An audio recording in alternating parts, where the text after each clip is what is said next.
আমাদের সবার জীবনে কখনো এমন সময় আসে যখন সময় যেন থমকে দাঁড়ায়। যখন সামনে যুদ্ধ, প্রশ্ন জীবন আর মৃত্যুর, আর আমরা শুধু দাঁড়িয়ে থাকি অসহায়ের মতো। ঝড়ে ভেঙে যাওয়া বাসার সামনে কাঁপতে থাকি ভয়ে। তখন কি করব?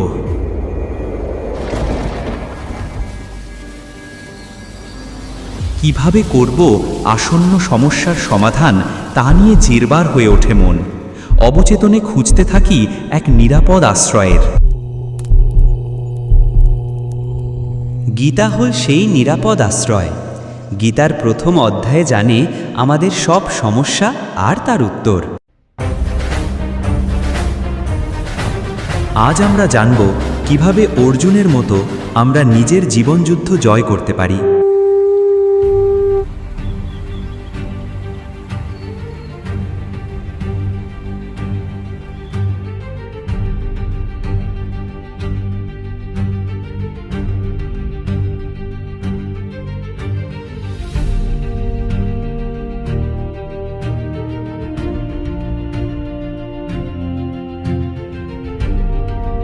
নমস্কার, আপনারা দেখছেন গীতা ও আমাদের প্রত্যাহিক জীবন, আর আমরা টিম মাইন্ড কোর।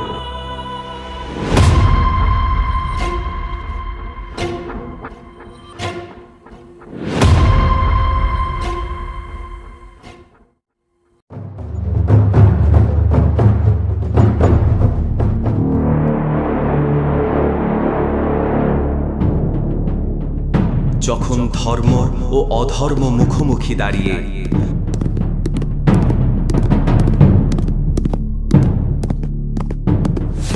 তখন একজন যোদ্ধার মনে উঠতে পারে এমন প্রশ্ন: কি সত্য, কি কর্তব্য?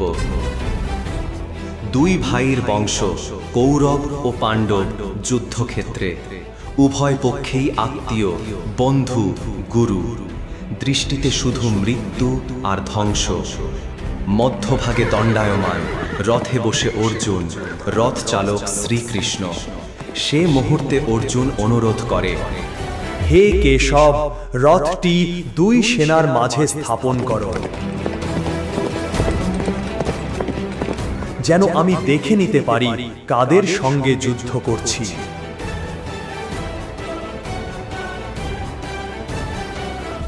কিন্তু সে যা দেখে তার হৃদয় বিদীর্ণ করে দেয়। নিজের আত্মীয়, গুরু ও বন্ধুদের বিরুদ্ধে অস্ত্র তুলতে হবে, এই ভাবনাই তাকে মানসিকভাবে ভেঙে দেয়।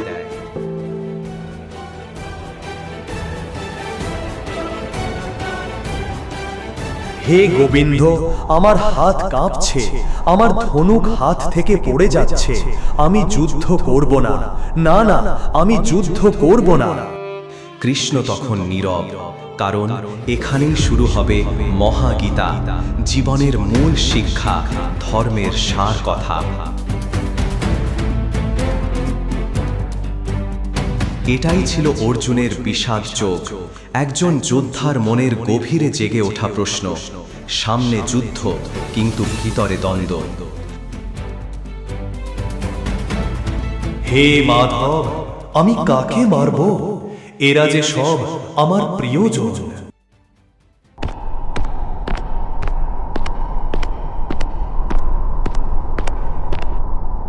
শোনো পার্থ, তোমার কর্তব্যই ধর্ম।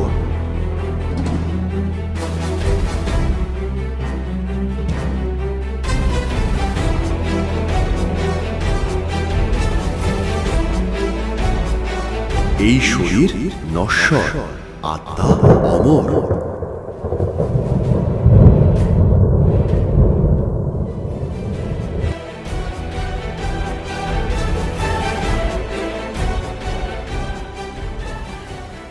তুমি যোদ্ধা পার্থ, ভয়কে জয় করো, যুদ্ধ করো, ফলের আশা নয়।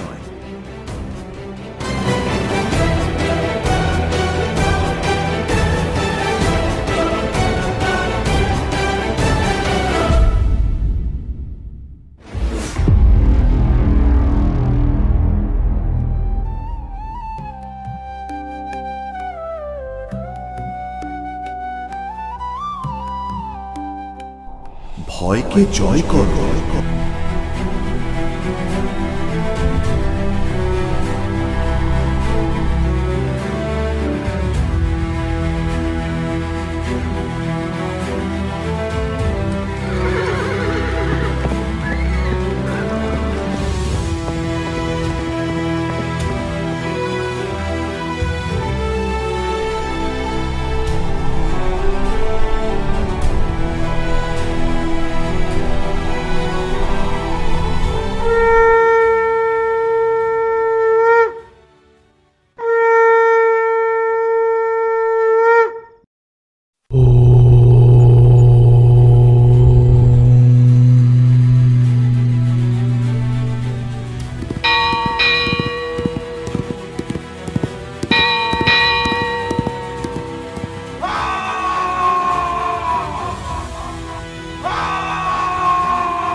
ভয়কে জয় করো।